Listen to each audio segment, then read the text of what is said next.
What is going on, guys? Jack here, and welcome back to Park to Prem here with Town Town. Today we are going to be wrapping up season number 9 here at the club. We have the last game of the season, and in the second half of this video we are going to do a bit of a where are they now? Yes, looking back through Town legends past and present, mostly past, to see where they've ended up going, you know, with the remainder of their careers. I know it's something that a lot of you have been asking for, and then off the back of that, next episode we will be doing the end of season review for season 9, you know, the big bumper episode. Of course, yesterday was a double upload special, so do go check it out. Today we are going to be taking on Ipswich Town in the final game of the season. I felt like it would be a good game to come back for. Ipswich Town, a team whom we have stolen players off through the years. I mean, let's not forget, folks, Andre Drizelle, who for the last 2 years has been the best player in the league, was signed as a free transfer from Ipswich Town in League One. The quality that we got out of this guy and the consistency as well in his performances. I mean, yes, he's played a lot more games this year, but the statistics are just oddly similar. So yes, we're going to be taking on Ipswich. As you've seen from the league, and perhaps the results, we have won the league. So yes, we are the champions, my friends. And, well, we're going to blitz through these games, but in truth, I've been rotating things a lot since the league was wrapped up. So, of course, last episode, disappointing result against Arsenal, but a good youth intake, I guess, to compensate. Following on from that, we beat Crewe Alexandra 1-0. Molineux with a crazy goal. And that goal came after Dylan Turnbull was sent off in the 38th minute for just an absolutely ridiculous tackle. I don't know what he was thinking, but I will say, despite that, you can see here, he's improved an absolute metric ton since you were last here. Yes, he has just continued his ridiculous development. I think the regular first-team football we've been offering him has helped, but it was a bit unfortunate. He showed a bit of ill discipline. That 20 aggression getting the best of him, but Molineux's finish was superb. I mean, look at this. When I first clicked on this, I thought maybe I had it set to all-time by mistake. If we just look at his all-time development, I mean, you can see it here, but even just in the last month, he's just shown just crazy progress on the pitch. Hopefully that will continue, and I feel like he's championship ready, and I don't want to be too harsh on Roof, but I feel like Roof might have lost his spot as third choice, or rather a second choice striker. I don't know, you guys can let me know who you would pick. I feel like Roof is still a very good option to have. Kind of interesting, I guess, how Turnbull has stepped things up as the second half of the season has progressed. Anyway, in the next game we took on Coventry, a 3-2 win there. We were 3-0 up, 2 late goals were merely consolations. We then took on Shrewsbury Town, and this is where we won the league. Away from home against the team who dispatched of us in the playoff semi-final last year. It almost feels like there's some poetic justice there. Initially, we got ahead through a Collie Sacco goal. They then pegged us back, and with the score 1-1 with just 10 minutes left, we were not going to win the league there, and I really wanted to win the league at Shrewsbury. We had a really interesting last goal in this game as well. Molineux got it, but really nice play by Garrido to keep the play alive and then to play it back to the striker, who initially took the corner. 2-1 it finished, and with that, we hoisted the trophy. And well, off the back of that, we have played 3 games with a very rotated team. The first game, very disappointing, however, a 2-1 defeat against Hull. I'm not going to dwell on it too much. You can just see through some of the players listed here. Definitely some rotation coming in. And then most recently, we really have given the kids a run out against Walsall and Fleetwood. Wins have followed. Kosic with a goal. Molineux continuing to score. Cockclove and Turnbull also getting goals. I feel like Cockclove's been a little bit forgotten, but he is still a player who could have a very big future here at the club, the 19-year-old. A good little centre mid. Make no mistake about him. He's worth kind of taking notice of. One great little bit of news is the fact that Andrei Svetsov is in the middle of having a contract negotiation. We are in the middle of waiting on a work permit, and I think he's going to get it on appeal because of the amount of money we've offered him. So, if that does come to fruition, and we should know by next episode, the end of season livecom, oh, not livecom, just the end of season review, we've got Andre as a striker as well. So we will have Molineux, we will have Svetsov, we will have Turnbull, and we will have Roof as striking options. Those are 4 absolutely amazing championship strikers, and I feel a little bit bad for the likes of Dimitri Sia, but he's probably got to move on because he's just not going to play in this team. But it's exciting times here at Towlaw. The strike force of dreams, you know, people pictured it. Turnbull and Svetsov up top alongside each other. it could be happening sooner than we thought. Anyway, I talked about the rotated 11 that we've been playing, and this is the 11 that I played in our most recent game, and it's the 11 that we're going to play again today. So we are going to go with Smolyo in goal. A question has been asked of Jack, what are you going to do about the goalkeeping position? And I'll be honest with you, it is a position of concern. Of course, we did sign Fernandez as a free transfer at the start of the year to be a backup.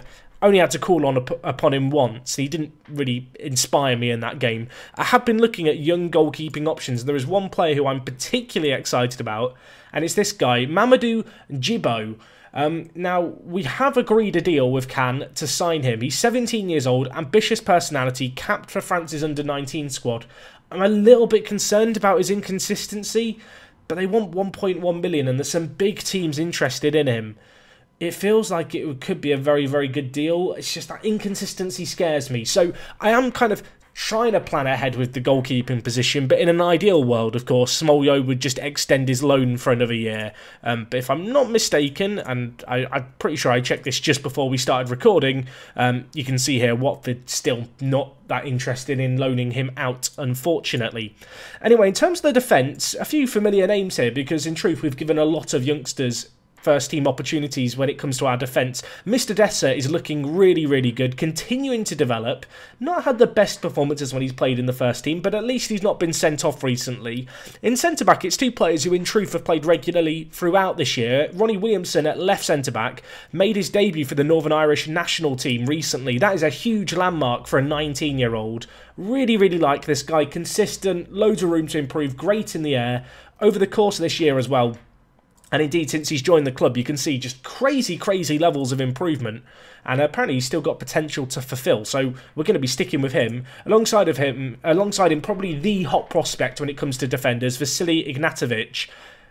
Just looks very, very good. You know, he's had opportunities. He really has become the third choice centre-back. When Hugo or Williamson aren't available, Vasily steps in, and he's not putting the craziest of performances on the pitch, but on the training ground, he's continued to show great signs of improvement. And he's only just turned 18, ambitious personality. There's just a lot to like about him. A left-back, not really a left-back playing there. Jimmy Morrison, who is another Northern Irish player of ours, a player who... he's not really a typical wing-back because he's not got the good crossing, he's not got the good dribbling, his off-the-ball is poor, technique isn't that great.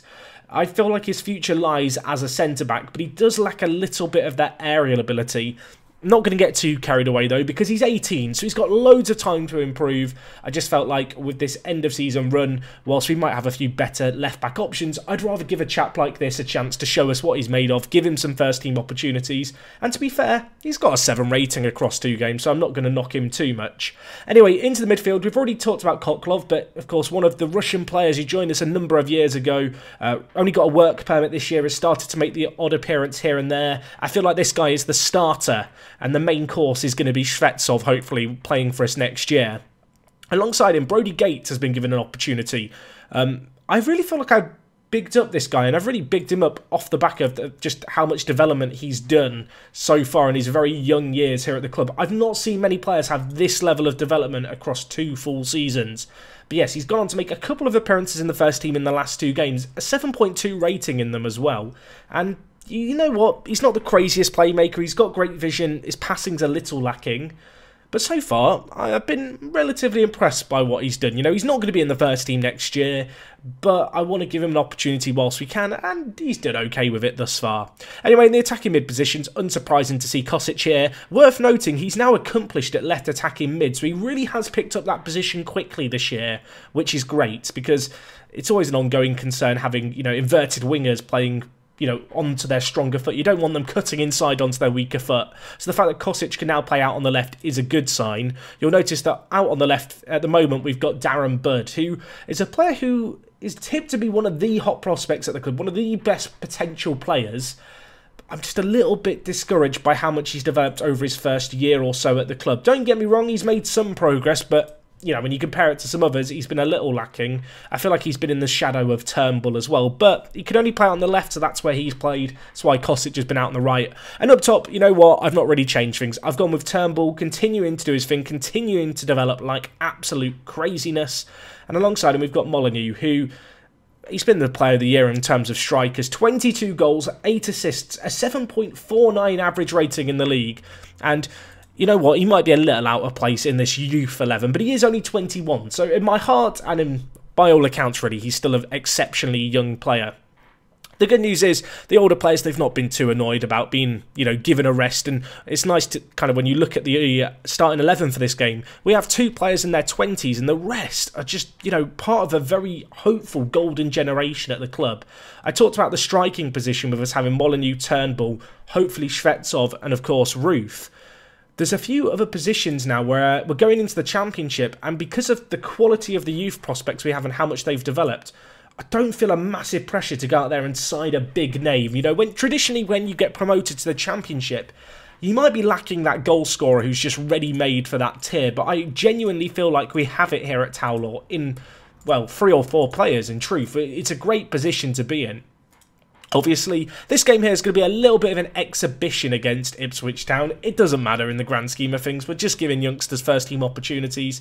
Of course, a lot of these players have been playing for the under-23s. Those who are young enough to play for the under-23s and the under-18s are usually, the way I do it is I put them in the under-23s, then make them available for the under-18s, so they're playing 2 sets of football. That was something that we did in the first half of the season with Turnbull, and because he had the quality to play for both teams, he really, really benefited from that whole situation. So, first team football is important, but just giving these players regular match experience is crucial too, and we've definitely done that here at Towlaw. It's a very exciting time to be here, to the point where if you watched Socio in the past or any of my other kind of series, as they score an absolute screamer, we did a mini-series called The Academy, and these were kind of extra bonus kind of episodes where we just kind of went through all the youth prospects of the team, talked about how they're training, how they're developing, what my focuses have been on, why I've been doing it. After, a few seasons, it tends to get a little bit repetitive, but I feel like in terms of shining a torch, shining a light on all those young players that could fall through the cracks, it can be quite a good way of, I guess, giving you guys that background knowledge before players come into the first team of exactly who's who, and you can feel that additional layer of connection having seen them rise through the academy. I don't know, if that's something you would be interested in seeing, please do let me know. I feel like it would have to be its own mini standalone thing. I don't know, it might be something we do every season, maybe we do it every youth intake, maybe I just do it when I feel like it's a good time to do it, because some years, they're dud years. Sometimes you might want to do 2 updates in the space of just, a year if the team updates regularly or drastically over, say, a summer period. I would love to know your thoughts, but obviously I do try and, bring you up to speed with things. Players like Brodie Gates, who could definitely make a splash in the first team. Obviously, Turnbull's come through this year. It's difficult, isn't it? Because I'm playing this save game for 15 hours a season. You guys are watching maybe 20 to 40 minutes of it a day. It's difficult for me to tell you everything and play through the game, and so I know for some of you guys, you really like seeing the in-depth stuff, and particularly if you're new to Football Manager, or you're just curious, it can be quite beneficial to see how someone's approaching developing their youth prospects, and there's certainly a thing or two to be picked up, I suppose. Anyway, enough rambling away. We've been disappointing on the pitch here. It's kind of a tale of 2 halves this episode, because we're going to have all these youngsters playing here and I'm bigging them all up, and then we're going to go and take a trip down memory lane. I will warn you now, obviously there's been lots of players play at Towlaw over the last 9 years. It's going to be impossible to cover them all, and also a lot have retired, which is a little bit sad.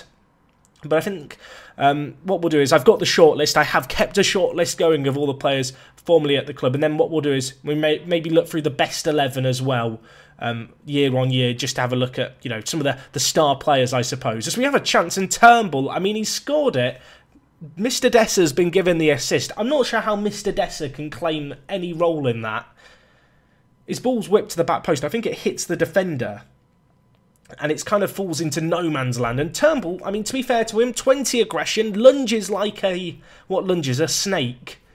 Down along the ball, slides in like a baseball player trying to get home, and then ends up putting the ball into the back of the net. It's 1-1 here, and I'll tell you what, we are dominating them. Considering the average age on the pitch for our team is about 19 or 20, it's been a pretty good performance against a mid-table League One team. Anyway, Cocklov here to Bird. has an effort, blocked away, goes back to Cockloff. Now with Williamson, I realise we can call Williamson an international now. It's always exciting when you start getting some international talent into the team. And well, Bud scored now. It's all the young striking prospects produced at Towler last year getting on the score sheet. Of course, Darren Bird and Turnbull, part of the class of 2027. Mr. Dessa again involved in the play. This time it was Kosic with the ball in. And he's got quite good heading ability, but that is a nutty header to the back post. Fair play. Great ball in. And it's a quick turnaround. We have been bullying them so far in this game. Mr. Dessa on a 94% pass completion percentage. That is pretty nutty for a right back. I imagine the passes he's screwed up have been crosses. Don't fail me here, Mr. Dessa. Good ball again, please. Don't give it away. Look at that. High percentage passing. He's under the microscope now. We've been alerted to the fact he's got, you know, crazily good passing stats this game. Every time he screws it up, we're going to boo. Anyway, Brodie Gates gives it across to Bud. It's amazing to see at this level as having so many players from our academy playing in the first team as Kosic scores. You know, the likes of Brodie Gates, Bud, Turnbull. These are players who've been produced at Towler, and whilst we haven't been able to upgrade the youth facilities and the training facilities every year as we've climbed through the league, we have really made a big conscious effort to upgrade the junior coaching and the junior recruitment. Those are two cheaper areas of your facilities to improve that are easier to improve, and we have started to really, I guess, get the fruits of our labours from them. And hopefully that's going to continue. Traditionally with this kind of series and this kind of save game, you get to the Premier League with a lack of homegrown at club players, you know, as you start in Europe.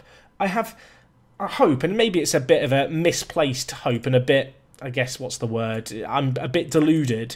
But I do kind of believe that we could get to the European Championships in the next, say, 5 years, 6 years, maybe 10, and start playing European football. And we'll be in a situation where we already have homegrown at club players ready to go. That's a Rabona. That is a Rabona. Oh my gosh, it would have been an insane goal. It is a great goal. I think Andre Dizelle Rabona'd that. We've brought him on off the bench. He's feeling young again. The kids have got a spring in his step. If the initial effort had gone in, it would have been a nuts goal. Look at this, Andre Dizelle. Oh, was it Cockloff? No, it was Dizelle. Rabona's it. Turnbull headers it down. If Morrison scores that, it's insane. Turnbull alerts the rebound, and he's always very quick to react, I've noticed, Turnbull. I would love to know how many of his goals have been rebounds. Anyway, we're proving that the previous 2 wins with our youth team haven't been flukes here. We're absolutely bullying Ipswich Town. And Stephen Smolyo's making saves now. That's not something we've had to say too much this year. Mostly because when it's been a shot on him, he's not saved it. But this has been a really good performance. If this is a sign of the next generation, what could be in the years to come, I'm all for it. Let's try and limit them to 1 goal though. Ball whipped in here. Cockloff heads it clear, kind of. Only as far as Ryder, who puts it back into the mixer. Morrison heads it out to Bud. Could there be another goal? Could we completely humiliate them? Could we get a 5th?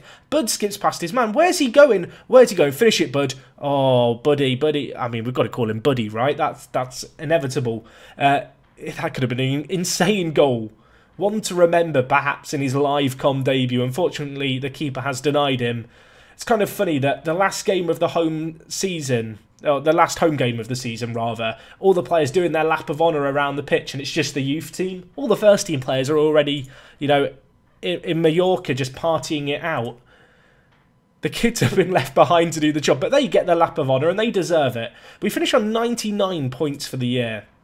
Last year, Charlton, who ran away with it, finished on 100 points, and we finished on 80 points. So, a big improvement on our previous year, and matching just about what Charlton achieved, while scoring 100 goals, which, I mean, blows every other team out the water. Defensively, 46 goals conceded isn't crazy good, but it's certainly not the worst. Compare that to last year where we conceded 50 and scored 70. So, yeah, the goals flowed definitely more freely this year, and that was kind of, you know, shown in that end game.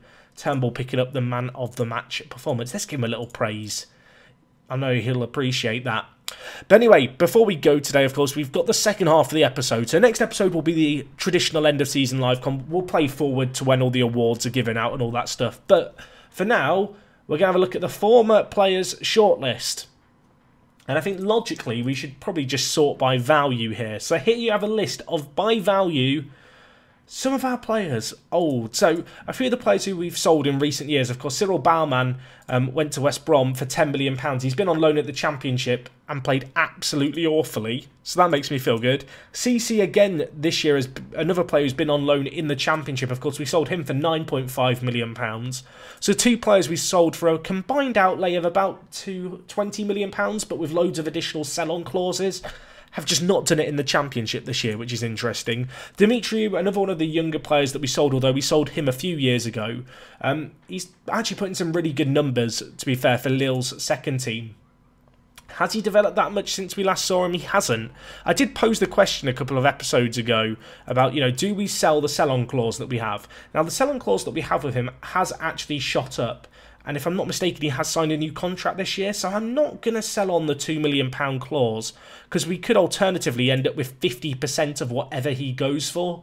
So if he goes for more than £4 million, we've made more money. And the thing is, right now, we don't desperately need £2 million from anywhere. If circumstances change, we could go and cash in on that clause. But at least right now, I don't need that money. And I feel like we stand to gain more by sitting on it than, the possible 1.8 million that we could lose. Anyway, I know a name that people will have spotted on the former player list they'll want me to check out, and that's Gouda, who of course was playing for Sheffield Wednesday last year. We played against him a few times. You can see this year in the Championship really didn't have a good year for Sheffield Wednesday. If we just look at the league table, Wednesday and Charlton were two of our big rivals last season. You can see Charlton ended up finishing 19th. By comparison, Sheffield Wednesday finished 10th, and Northampton, the other team promoted last year, finished in the relegation zone in the end, alongside Millwall and Cardiff. Surprised to see Cardiff getting relegated. They are not a team you'd associate with the drop. Of course, Swansea City, who we rejected going to, you can see here, they've scraped into the playoffs, but that will still be considered a monumental underperformance by them.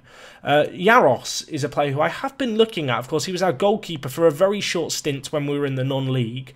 He's developed, reasonably well. He's been playing for Frankfurt this year. In fact, you can see last year he played for them and actually did awfully. They signed him for 240k. He could be an interesting player to bring back if we got desperate for a goalkeeper. Who knows, maybe we would go back for him. Quansah is a player who appears on this list but never actually played for us. There was a bizarre saga where we signed him on a free transfer and then he buggered off after less than 2 months of the summer. I don't know if people can remember that. It was before we could offer players wages, but he's now worth a lot playing in Saudi Arabia, so I guess he's living it up. You can see here Rush, who of course was our right back for a few years, played for Notts County this year in the National League. Really didn't play that well for them. It makes you question how we got so much out of him in League 2 just a few years ago now, when you compare that to the year that he's just had playing a league below that. You can see Charlie Wellens, another one of the players who we sold when he was relatively young still. He's not really made a great impact. We sold him for £125,000, which back in the day was a crazy sum of money to get for a player who never really performed for us. I don't want to criticise him too much, but when you look at his average ratings in the last few years in the Championship, you have to say perhaps he's not Championship quality. And I guess just to put it into some perspective, if we just compare him with... Let's compare him with Garrido. Garrido's a very similar player, same position.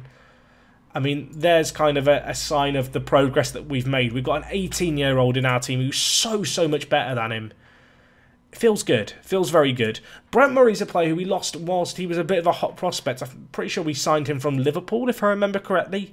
Indeed, we did. He ended up buggering off because we couldn't offer him a permanent contract and he just left. He's now been playing for Larne and tearing it up in the Northern Irish Football League. 14 goals he got this season just gone, so fair play to him. Mampala playing for Leyton Orient, a bit of a fan favourite, of course, left at the start of the year. He played 9 games in League 1 and didn't score in League 1, and that makes me feel like I was correct not to keep playing him. Rodri, by the way, went to Charlton, of course, a few years ago. Well, no, he went to QPR from us, then was part of a player exchange. That is some of the worst average ratings I've seen in a player, particularly that year. The year where he was in the Championship, he played 13 matches and got an average rating of 6.28. Who was Charlton's manager then? Why were they still playing him? Obviously, Ballo, another player who left at the start of this year, has not done a great deal. He played for Notts County, similar to Rush, and just hasn't really made a mark, which is a real shame. You'll notice a few other familiar names here. I'm just going to scroll through. You guys can really take a deep dive look. Players like Alex Bradley has gone back to play in the Veikkausliiga. I think that's how you say it. Who's he playing for? He's playing for SJK, which is, oh God, Seina Jalkapallo. I don't know. That was my attempt at finish, everyone. Please rate it. That was awful. A few other players you'll recognise here, but you can just see, generally speaking, the overall level that our players are playing at just isn't that good. Obviously, we've risen through the leagues quickly, so the players who have kind of Football League quality are largely still at the club. Lewis Warrington, we let go this year, of course, to go and see what he could do at Bolton. He's not done badly at Bolton. He's not done amazingly at Bolton, I guess. You can see they finished 4th in the league this year, so they're going to be in the playoffs. Worth noting that De Ugo, one of our former men, well, I say that, he's not one of our former men, he's just on loan at them. That has been playing regularly.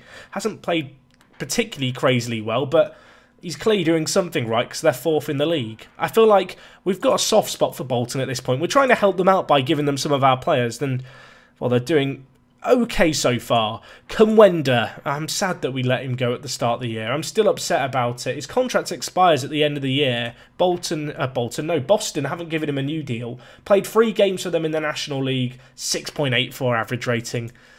It's not particularly good, is it? I feel a little bit sad for him. Anyway, you can see a few other players here. Lucas Dunstan was a first-team player a little while ago now. He's now playing for Wycombe. What might actually be interesting is if we just put a filter, and I'm sorry to all the lower league fodder, and most of these players are still going to be in England, but I want to put based in, and then, can I not select a league to be based in? Is it club? Division. That's what I wanted to do. So division is at least. And then I just want to see how many of our players are actually playing in the Football League. So these are all our former players still playing in the Football League. So there are a few slightly lower down here. Players who you might not even remember. Lee Robinson is apparently a product of our youth academy. We let him go on a free transfer. He's actually played a couple of seasons at League 1 level. Have I missed a massive trick here in releasing this guy? Or are Colchester just really, really desperate for a player? He would never get anywhere near our first team, but he has played 14 games in League 1. Gascoigne here, another player who was produced at our academy, played for Clitheroe a few years ago and has now been picked up by League 1 Blackpool. Hasn't actually played for them at all, the 22-year-old. Contract expires at the end of the year. It's interesting, there's some players here who, I'm going to be honest, have just completely fallen through the cracks. They clearly generated at us and were okay at some point, but I just decided they just weren't anywhere near good enough for us. But lots of League 1 teams have seemed to have picked them up. You can see Stephen Wern here, who was very good back in the day, of course, played on the opposite wing to DKM. Last year played in League 2. Prior to that, had a few loan spells down in the National League South. Hasn't really inundated himself in glory, to be fair. Ollie Younger, of course, left this year alongside the likes of Mampala. Only played 2 games for Coventry. One thing that's striking me by going through these players is I don't feel like we've made any massive misjudgments. I don't feel like there's any player here who I'm thinking, oh my gosh, why did we get rid of this guy? Sean Mcallister was a player who at the start of the year was in the first team, but just was on a bit too much money for what I wanted from him. You can see last year in League 1 he played 4 games for us. This year in League 1 for Ipswich, he played 4 games for them. So at least he's consistent. That average rating is absolutely awful as well. That's actually making my eyes hurt a little. Alex Lindsay's a bit of an interesting one because we sold him a few years ago to AFC Wimbledon for what felt like a ridiculously large sum of money at the time. I wasn't entirely sure why they were signing him from us when he'd only played 14 games for us in the National League and been awful. Granted, we'd just been promoted, but he hadn't really been a part of that promotion side. AFC Wimbledon in League 1 came a knocking and offered £100,000 for them, and I just took it. He's not done a great deal, has he? It would be fair to say. Let's have a quick look then at our best 11s here. I'm curious just to have a look.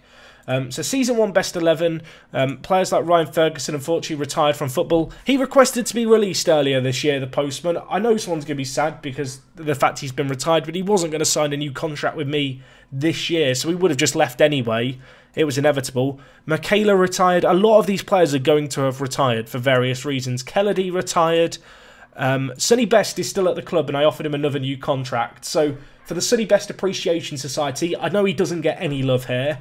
He has been here for a very, very, very long time as my phone goes off. And well, you can see here, he's still at the club, he's still doing his thing. If there's any player who's going to get a Premier League appearance, it's going to be Sonny. That seems pretty inevitable at this point. Tyrell Palmer still plays for Consett, our local rivals.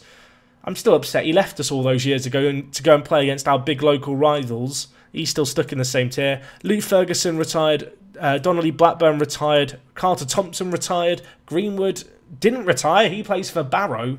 Which, to be fair to him, isn't that bad a move. The fact he was playing for us in our first year and he's still playing in the National North level is good. Akbas here actually contacted me on Twitter. I don't know if he's still watching the series, but he thought it was amusing that I'd signed him. You're still playing football for Skelmersdale, which is where you left us all those years ago. Actually, no, he left us to go to the mighty Belper Town.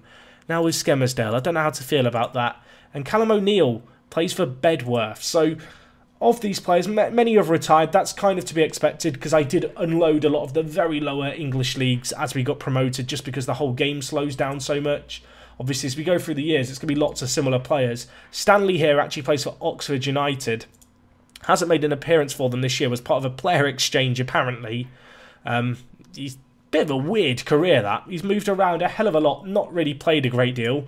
That might explain why he was in our Team of the Year in our second season. You can see Chanka Zimba retired. Oh, can you remember the Zimba midfield? Who was Zimba partnered with? It was Zimba someone. Chanka, who were you partnered with? The Zimba Power Partnership. Where's Power? He's playing for Poole Town. They've got dolphins on their badges. You gotta love it. Alex Evans retired last year, if I'm not mistaken. Indeed, he did. Mr. International is a coach at Towlaw, so at least a few of the players we've kept in the family, right? Leighton Stewart, interesting to see him appearing here, of course. Still at the club, still in the first team. Oh, he's not going to play for us ever again, I don't think, folks. Maybe we could make a special occasion and special exception for the museum to keep him around, alongside players like Kit Elliott, who's playing for Basford still. Yaros, who we already talked about. Akeem Rose was a big part of our team. He retired. Just never found another club. I feel like I don't know, as we unloaded leagues, obviously players are naturally going to not go to clubs, but additionally, players come to us, they set their standard of expectation in terms of amount of money they expect, the league they expect to play at perhaps a little too high, and it never really works out for them. You can see here, Voltman retired, of course he came in at the same time as Leighton Stewart. Interesting how those two careers took drastically different turns. Malcolm Boxall is a free agent. He may well end up retiring. We released him, I think, midway through the year. He was asking about wanting to leave, so I just let him go. Harrison, who of course was our winger a few years ago, now playing for Stourbridge. It's interesting how some players seem to have climbed upwards after leaving us, and many have just dropped down and down and down, but I guess that's just how football works for the most part, isn't it? But yeah, I hope I've done a good job of running through everything here. So many names, so many players. I'm sure there's some I'm going to have forgotten. If there's any that you would have liked to have seen that I've not covered, let me know them. I'll try and get back to you. If I don't reply, it's probably because they just retired or I couldn't find them. But yes, a massive thank you for watching today, guys. Later on today, we'll have the end of season live com, so another double episode today. We're going to go through the team. Big review, championship season to start with the new week. I hope you're excited for it. I most certainly am. And yeah, that is going to be all from me today. It is me, Jack, and I will talk to you guys in a bit. I'm out.